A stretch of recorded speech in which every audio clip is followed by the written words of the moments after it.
Good morning. I'm Ron. This is The Drill.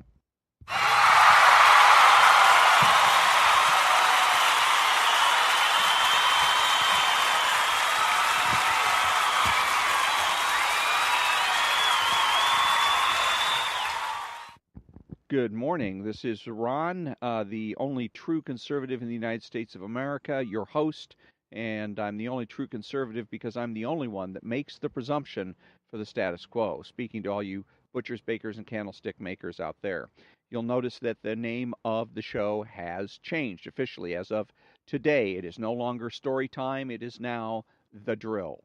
And it has also been updated administratively, categorically, to reflect its true nature. Instead of being about telling stories and getting listed in the comedy section, it's going to be listed in the cultural section, and it's about philosophy, culture, and politics. So children should be seen and not heard. That is a cultural value. The left likes to spread countercultural values. And the left is the one that made the idea of the children being seen and not heard unpopular. They basically bullied and intimidated everybody into going along with the idea that we're actually going to listen to what children have to say in terms of their opinions about socio-political and cultural issues. No, we're not going to do that. Children are unemancipated. They have absolutely no authority. They have therefore no responsibility, and there's therefore no reason to listen to children as far as socio-political or cultural ideas are concerned. The classic example of this is a high school in Florida that was subjected to a murderous attack. This was some months ago, and out of it came this, quote, student movement that was supposed to look, of course, spontaneous. It wasn't. It was financed and promoted by various adults on the left, George Soros included. Now, one of the leaders of this so-called movement was the Nazi salute giver extraordinaire, David Hogg. And anyhow, again, 17 years old. I don't care what he has to say. I'm not going to listen to him. I'm not going to pay attention to him because he has no authority, no responsibility. So, and this is one of the things that the left likes to do. They like to empower people, or at least pretend to empower people. And by empowerment, the left always means to get people to be able to act with impunity. Because if we do go ahead and listen to, pay attention to, be influenced by children, that's exactly what we're doing. We're giving children the ability to act with impunity. We're giving them the ability to act with as close to absolute power as we possibly, as anybody possibly can, because then they will be in a position where they will be influential, they will have power, but they will have no responsibility for the outcome, for the consequences of their actions. They run around screaming and yelling about the NRA and gun laws and whatnot, and yet they have no responsibility for whatever it is that they're going to be screaming and yelling about. The adults are the ones that are going to have to pay for that. If children go into a store and steal, who pays the price for that?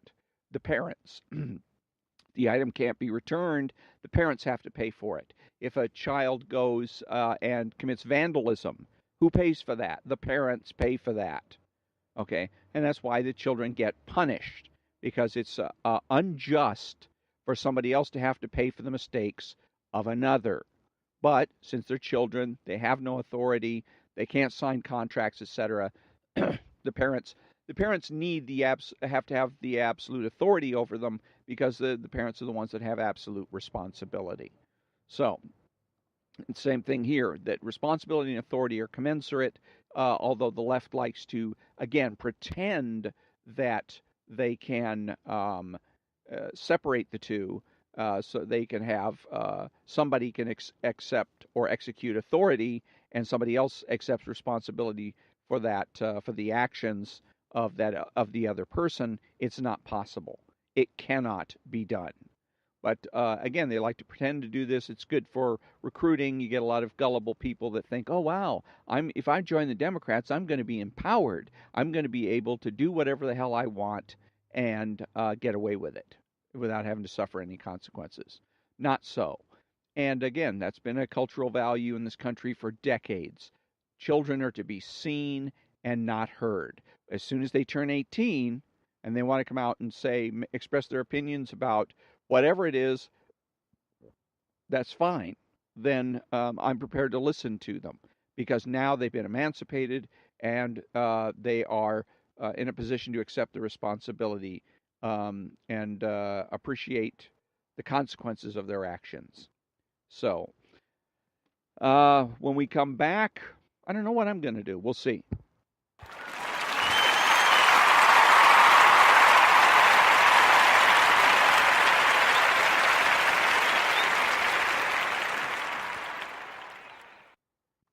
Thank you, thank you, thank you, and welcome back. And I did want to emphasize for my monologue the fact that again, the idea of children should be seen and not heard is something we need to go back to. I've say if I was a politician or if I was running for office, that'd probably be my theme. Go back. Let's go back. And you hear the left say that all the time. We're not going back. We're not going back. We should go back in a lot of ways. We should go back in terms of our health care. We should go back to a system pre insurance company. Get the insurance companies completely out of our healthcare system and return it to basically a market-based system where every doctor, every hospital competes with each other in terms of price and quality of service. Another aspect of going back, let's go back to the days of where public employees were just that, public employees. They were not union members with having conflicts of interest. So, and there's several others, but this is another one culturally. Let's go back to children should be seen and not heard. Doesn't matter what people that are under the age of 18 have to say. Okay, I don't care socially, politically. I'm not going to pay any attention to them. They don't have any extra power. No matter what the left says, they are unemancipated. They have no power, no say so, and that's that. So now to the Ayn Rand lexicon, and so the word of the day, we did get done with axiomatic concept. Now she's going to deal with the word axiom itself. Axioms. An axiom is a statement that identifies the base of knowledge and any further statement pertaining to that knowledge. A statement necessarily contained in all others, whether any particular speaker chooses to identify it or not. An axiom is a proposition that defeats its opponents by the fact that they have to accept it and use it in the process of any attempt to deny it. Existence exists, and the act of grasping that statement implies two corollary axioms: that something exists which one perceives, and that one exists possessing consciousness, consciousness being the faculty of perceiving that which exists. If nothing exists, there can be no consciousness. A consciousness with nothing to be conscious of is a contradiction in terms. A consciousness conscious of nothing but itself is a contradiction in terms. Before it could identify itself as consciousness, it would have to be conscious of something. If that which you claim to perceive does not exist, what you possess, is not consciousness. Whatever the degree of your knowledge, these two, existence and consciousness, are axioms you cannot escape. These two are the irreducible primaries implied in any action you undertake, in any part of your knowledge, and its sum from the first ray of light you perceive at the start of your life to the widest erudition you might acquire at its end. Whether you know the shape of a pebble or the structure of a solar system, the axioms remain the same, that it exists and that you know it. To exist is to be something, as distinguished from the nothing of non-existence. It is to be an entity of a specific nature, made of specific attributes. Centuries ago, the man who was, no matter what his errors, the greatest of your philosophers, has stated the formula defining the concept of existence and the rule of knowledge. A is A. A thing is itself. You have never grasped the meaning of his statement. I am here to complete it. Existence is identity. Consciousness is identification. Quote, you cannot prove that you exist or that you are conscious, unquote, they chatter, blanking out the fact that proof presupposes existence, consciousness, and a complex chain of knowledge, the existence of something to know, of a consciousness able to know it, and of a knowledge that has learned to distinguish between such concepts as the proved and the unproved. When a savage who has not learned to speak declares that existence must be proved, he is asking you to prove it by means of non-existence. When he declares that your consciousness must be proved, he's asking you to prove it by means of unconsciousness. He's asking you to step into a void outside of existence and consciousness to give him a proof of both. He's asking you to become a zero, gaining knowledge about a zero. When he declares that an axiom is a matter of arbitrary choice and that he doesn't choose to accept the axiom that he exists, he blanks out the fact that he has accepted it by uttering that sentence. That the only way to reject it is to shut one's mouth, expound no theories, and die. And very long way of saying he's a liar. Bottom line. If anybody says to you that they doubt the existence of something that is obvious, that obviously exists, reality, that's the common one that the left likes to do, prove it. Kind of situation. Try to prove reality. You don't want to get sucked into that. Reality is axiomatic. Okay? The fact that they ask for proof of it indicates that they are not sure it exists, which is a lie. If they weren't sure it existed, they wouldn't be having a conversation with you. They'd be a vegetable. They'd be dead. Whatever. Okay? They would be unable to communicate. So the very people that always, again, like Ayn Rand has said, an axiom is something that people have to use even in the process of denying that an axiom exists. In other words, used by liars. Okay, the liars have to use axioms in order to actually fabricate or create their lies. But that's basically what you do and have to do in a situation like that, is call them a liar. That's the short answer. You don't have to go through this whole thing of, well, an axiom is, existence exists and consciousness and blah, blah, blah. You don't got time for that. You're standing in line at Vaughn's, if you're at the soccer field, if you're, at home with one of your relatives, cousin Waldo, okay, who's giving you this crap about reality, you just call him a liar. Sorry, you're a liar. Have a nice day. Done. Okay, then the rest of it's up to him. Okay, because the other trick of what they're doing when they're questioning reality is trying to get you to prove a negative. And like she said, stepping outside of reality to prove reality exists, that kind of thing. And it's not my job. If you want to question reality, you have to give me the reason you're questioning reality. Why are you questioning reality? And until then, you're a liar. It's just that simple. So, excellent little piece. And Ayn Rand and her nonfiction books are full of nuggets like that. She was a brilliant woman. She made some errors, but she was a brilliant woman and very much worth reading and listening to. And we'll be back in a minute.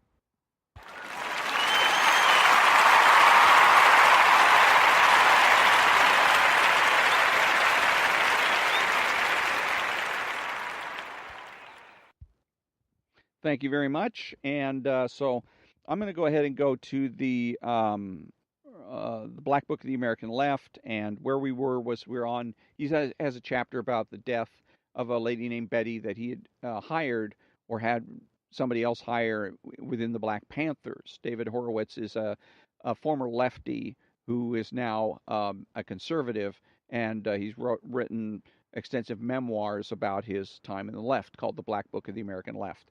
And so this one was, again, about his time in the Black Panthers and how this lady named Betty, who was murdered apparently by one of the Black Panthers, about how actually her murder helped to start the process of changing his mind about being on the left and realizing that he was being lied to and all the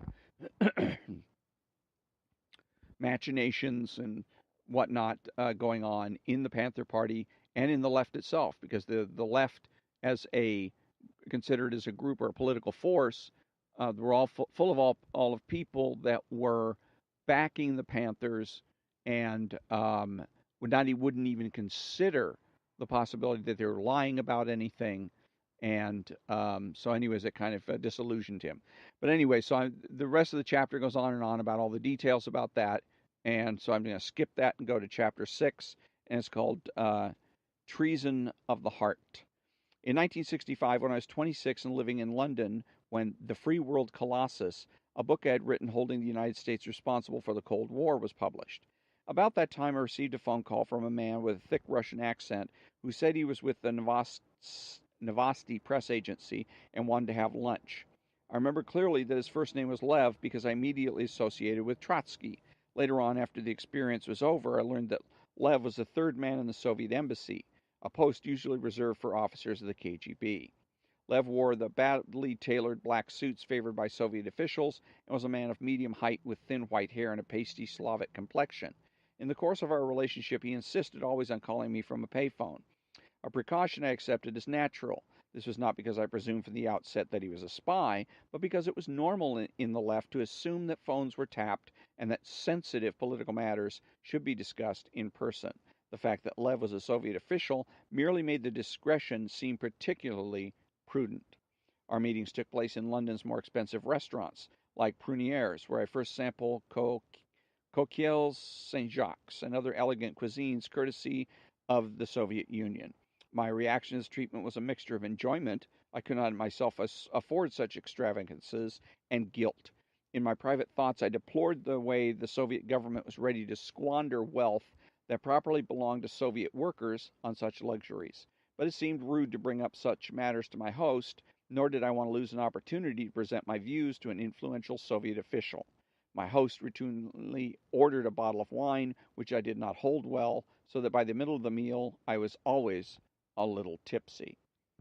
The topics of our discussions were wide-ranging, and I did most of the talking. I took it as my mission to convert Lev to new left ways of thinking.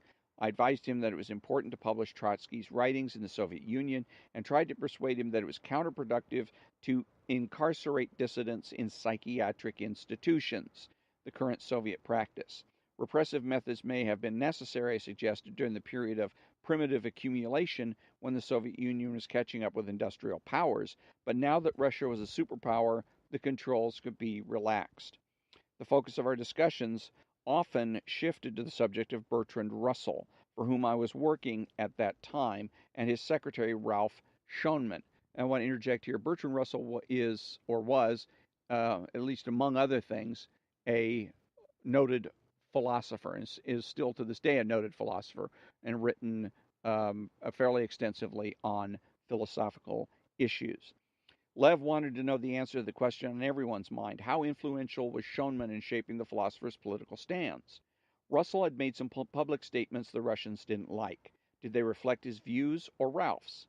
Later, I discussed these conversations with Ralph, and he gave me some background to Lev's curiosity. The Johnson administration had recently begun bombing military targets in North Vietnam.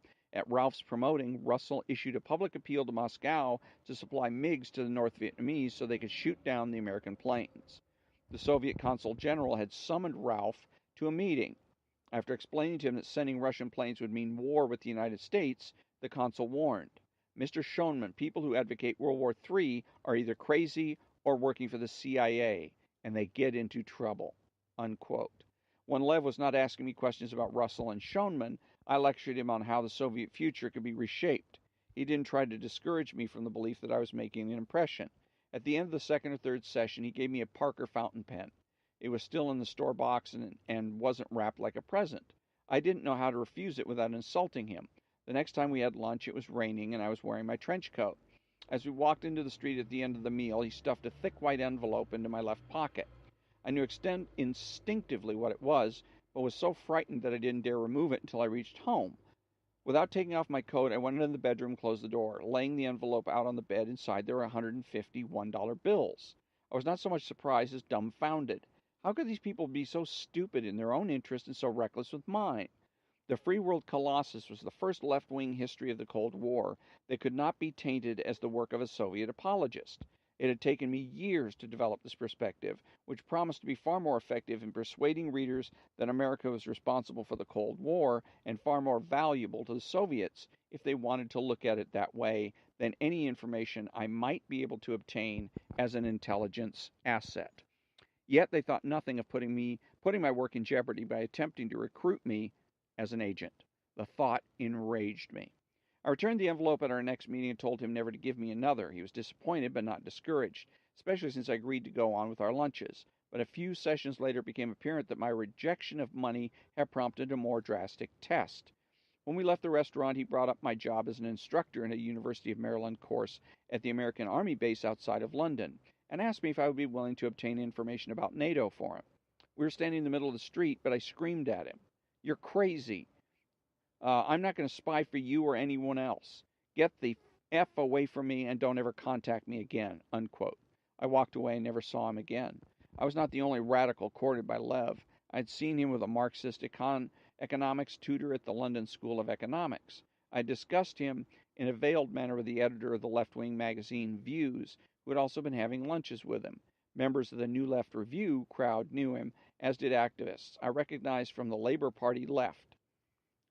A crowd knew him, as did activists I recognized from the Labour Party left. How many had failed to reject him as I did? How many had become suppliers of information to the KGB? After my stint in London, I returned to the United States to join Ramparts magazine. Beginning in 1966, a series of sensational Rampart stories drew a national spotlight to the magazine and expanded its circulation to 100,000 readers, making it the largest publication of the left. The stories featured the CIA and its global intrigues. First had come to Ramparts courtesy of an obscure assistant professor of economics at Michigan State named Stanley Scheinbaum, who had participated in a CIA-funded program to train police in South Vietnam. Scheinbaum's story provided a politically explosive link between the campus and the war.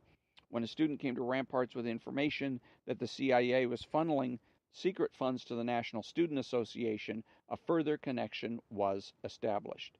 This scoop led to revelations about the Congress for Cultural Freedom and other liberal institutions that had been created to oppose the communist offensive. In the hands of Rampart's editors, a moral equivalence between Russia's police state and America's democracy was established. In the absence of similar stories about KGB operations among the organizations of the left or of links between the anti-war movement and the communist forces in Vietnam, the Ramparts articles seemed to confirm the new left view of the world.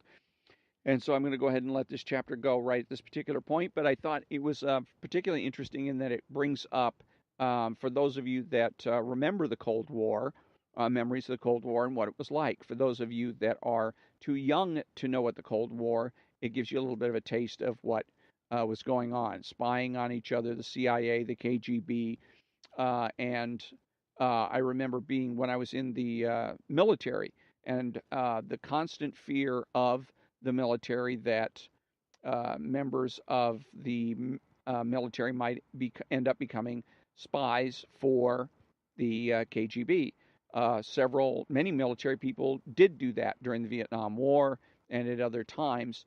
They eventually were caught, prosecuted, and are spending the rest of their lives in federal prison. So they were always big on being honest in our background checks. It seems kind of funny because you have John Brennan, who yesterday got his security clearance revoked, but who was an open member of the Communist Party at one point, and yet ended up becoming a high-ranking official in the CIA. And it seems counterintuitive to have that happen. How could it if he's a communist member? But the issue for insecurity isn't so much what your past was like, it's whether or not you're willing to be open and honest about it. If you're willing to be forthright and tell people, tell the investigators, yes, I was a communist, or I was in the Peace Corps, or whatever, or I was in a biker gang at one particular point, whatever the issues are, you're okay. You might still get a clearance, maybe, maybe not. Not as good as you're not as good a candidate, I guess, as the people that have never been members of the Communist Party. But you've been honest. And that's the point. If you're holding secrets, secrets are what foreign agents can exploit. Okay, they find out that, for instance, you're having an affair. And so they can say to you, "Hey, look, you got a high rank, you got a high level security clearance, and you're out cheating on your wife. So you're going to go ahead and get me some secrets, or I'm going to give that information to your commander, and your career is going to be ruined." So now you're under pressure to provide secrets to the enemy. So they don't want that. So if you're honest, then the enemy has no leverage, and so they can't get you. So, anyways, gives a little test, and the whole chapter is going to be basically about American-Soviet relations and the Vietnam War. And the Vietnam War was a big deal as well during this time. I remember it was a big deal for me because it went on during the first 15 years of my life. Okay, the first 15 years of my life, every day when I was old enough to watch the news on the television or hear it on the radio, every single day it was news, weather, sports, the Vietnam War.